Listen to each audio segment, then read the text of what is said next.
Hello my friends. Welcome to Guide Mlbb again.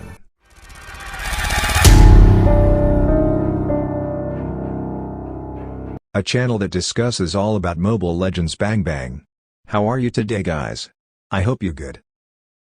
Control is important in almost every game, including Mobile Legends. To make it easier for players to control the game, Moonton has provided many settings that can be adjusted to the player's wishes. There are quite a few settings in Mobile Legends, and if you have customized all these settings perfectly, you can play the game like a pro. So, in this video, we will customize all these settings in Mobile Legends at the best level, to get smooth gameplay. Let's do it bro. The settings menu is located at the top right, if you open the Mobile Legends game. And the settings menu is also located at the top left, next to the map. While the match is in progress, the first thing I will explain is the basic settings.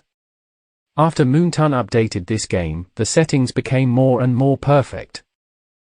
For the basic bar, you will see some options. To get the optimal smooth experience, you will have to manage this part so that the ML graphics don't cause lag. For the outline, you can change it to turn off. The outline option creates an outline of the heroes in the arena, and keeping it turn off will reduce lag and will not affect the gameplay much. Camera height. The height of the camera is important when you play Mobile Legends. If you choose a low camera setting, the range of the map you see will be more limited. But if you choose a high camera setting, it will show more of the area. This will make you have a wider vision. You can see the enemy earlier with this camera setting. You can set this setting to high. Screen shake. Screen shake is a vibrating effect that you can feel when you cast a skill in Mobile Legends. The effect itself will activate when you use a hero skill in Mobile Legends. Now the screen shake can be said to have the same effect as the vibrating stick, it's just that it's wrapped in a smartphone and vibrates on the smartphone camera only. Enabling skill vibration is a fragile choice for some Mobile Legends players. So, you can set to your choice. HD mode. Actually, there is no significant difference when you turn the HD mode on or off. You can leave this mode off to save your battery. This mode is different from the graphic mode, which has 4 options, which are low, medium, high, and ultra. Of course, this choice will affect the graphics you get. If you select the lowest graphic, the displayed image will be slightly darker than the medium or high option. Ultra graphics are also very battery consuming, better to choose medium or high graphics. The selection of HD and graphic modes should be adjusted to the capabilities of your device to reduce lagging. If your device is low-end, turn off the HD mode option. Shadow. I recommended turning the shadow option off, because shadow causes a lot of lag in the match. Turning on creep HP and damage text is as much important for any Mobile Legends player. These two are the option you will have to turn on because it is essential for better gameplay.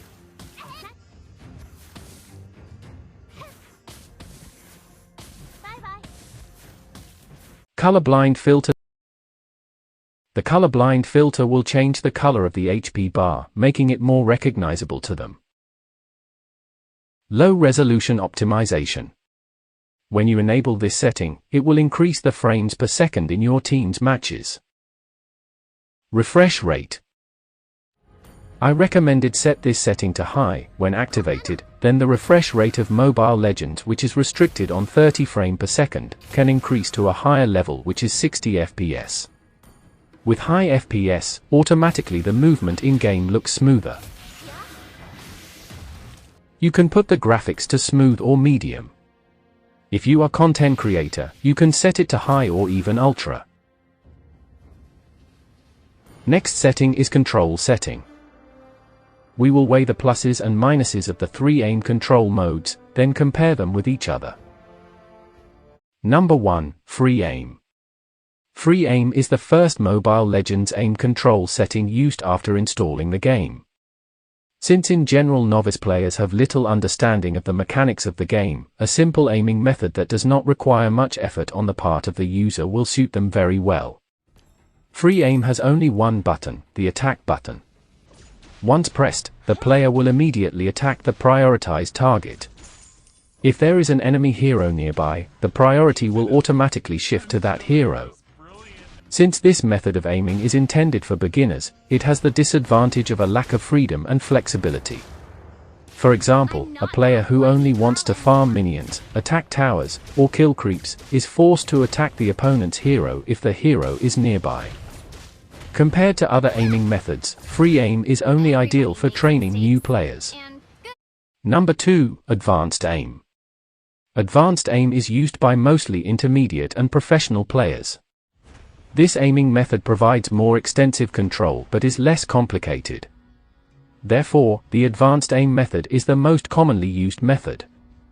When using this Mobile Legends aim control setting, 2 additional buttons will be placed on the left and right sides of the attack button.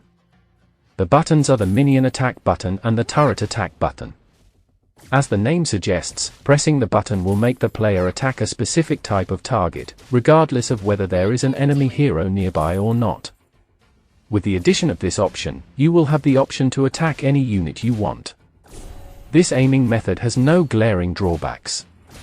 Advanced aim is also not difficult to use as it presents a balanced arrangement in functionality and complexity. Perhaps the only problem you will encounter is that this method does not give players the ability to select specific targets. For example, when there are 3 minions that can be attacked, the player cannot specifically choose which minion is the main target. Number 3, Lock-on Aim. Lock-on Aim is the most advanced Mobile Legends aim control setting. Used by some professional players who want more control over their aim, this is definitely a time-consuming method to master. The real advantage of lock-on aim is that it allows players to choose not only the type of unit they want to attack, but also certain specific units. With lock-on aim, players can choose exactly which minions and hero units to attack. This setup uses the same layout as the advanced aim method, except the attack turret button is replaced with the attack hero button. By pressing these buttons repeatedly, the indicator will move from minion to minion or from hero to hero. Once the indicator is above the specific unit you want, you can press the attack button to attack. In professional matches or top-level ranked matches, what distinguishes the winning team from the losers is the exploitation of the smallest details. Minions do still give gold when they die even if the player doesn't make a final attack, but taking down minions with the last attack actually gives higher gold. In the late game, when this small advantage has accumulated, it can create a large gap in net worth and will certainly affect the final outcome of the game. I recommend it to put advanced aim, because it is perfect for beginners and pro players. Next, targeting priority. There are 3 types of targeting priority, namely closest target, lowest HP, and lowest HP percentage. So what is the difference between these 3 priorities? Listen my explanation. Number 1, nearest target. In priority targeting, nearby target, the hit or damage that we give to the enemy will be prioritized to hit the target closest to us. The priority of the nearest target does not care about the opponent's HP. If there are 2 heroes, one is dying and the other is full, but the closest to you is the hero whose HP is still full, then the hit will be given to the hero whose blood is still full because he is the closest to you. The advantage of this type of targeting is that your position becomes more secure, because you only focus on hitting targets that are near you. However, the weakness is that a hero whose blood is dying has a higher chance of escaping. Because if he is far from you, then your targeting is not on the dying hero earlier. Number 2, lowest HP. Priority targeting, low HP, will prioritize the hit or damage you deal to the enemy hero with the lowest blood. So even though there are other heroes near you, but there are other heroes who have less HP than the hero near you, then the hit or damage you give will not be to the hero who was close, but to the hero with the most blood. Low. The advantage of this type of targeting is that it will be easier for you to kill enemy heroes, because the target is the hero with the lowest blood. then the downside of this type of targeting is that your position becomes insecure, because you will ignore enemy heroes who are near you if their HP is still a lot, while you are still chasing the dying hero. And so, our position will be too forward so that it is easy to be killed by the enemy. Number 3, lowest HP percentage. Perhaps many of you are still confused about the difference between the low HP targeting priority and the low HP percentage. To make it easier for you to understand the difference, I will give a simple example. For lowest HP, Hero Saber has a total of 1000 HP and currently only 500 HP. Hero Hylos has a total of 10,000 HP and his current HP is only 1000. If you use the lowest HP targeting priority, then your hits will be prioritized to the Saber, because the HP Saber is only 500 while the HP Hylos is only 1000. For the lowest HP percentage, Hero Lancelot has a total HP of 1000 and his current remaining HP is 900. Lancelot's current HP percentage is 900, 1000 by 100% equals 90%. Hero Bashir has a total HP with a total of 10,000 HP and the current remaining HP is 2000. The current percentage of HP owned by Bashir is 2000, 10,000 by 100% equals 20%. So even though Lancelot currently has less HP left than Bashir, but in terms of HP percentage, Lancelot has a higher HP percentage. So the hit or damage you give will be prioritized to Bashir, because it has less percentage. With this explanation, you can choose between the lowest HP and the lowest HP percentage. Next is Advanced Control Mode. First, Hero Lock. The opponent's hero avatar will appear near the skill button that you can choose to lock the target. If used, then your hero will continue to attack the target that has been determined. So, you can turn Hero Lock Mode on to direct your attacks to a specific hero. Suppose there's a tank and a marksman, you want to attack the marksman, not the tank, but when you click the skill, the tank gets attacked. If you use the Hero Lock Mode here and lock the marksman will get attacked. Next, Skill Smart Targeting. With this you can tap and drag the skill button to the target you want to lock. This feature is very useful to avoid targeting mistakes in crucial battles. After that, Basic Attack Smart Targeting. Same as the previous feature, only this applies to basic attacks, not skills. So, you can turn off Skill Smart Targeting and Basic Attack Smart Targeting because it will only make the button complex to aim. Underneath there is Aim Painting or Camera Shift Mode. Its function is to give you a better view when you are aiming for an attack that is fired. I also don't know why it's only for shooting attacks. Example, Flame Shoot. If you turn on Aim Painting, and you direct your flame shoot, your camera will try to give a view in the farthest direction from the flame shoot attack. So the unimportant area on the back will be cut off by the camera. Your heroes are like sideways, guys. Sometimes this mode is used, but some players who feel it is right to use this skill and keep the camera shifting like this will make them dizzy. So, you can set to your choice. Below it again there is Assisted Aiming Mode. I recommend that this mode be turned on. When you turn it on, make certain skills, when you hold the skill and there is a target near you, your attack will automatically be directed to the target. And your skills will follow in the direction of your target movement. Then there is Attack Assist. If turned on, your attacks will focus on one target. Will not move to another target, unless the target moves away.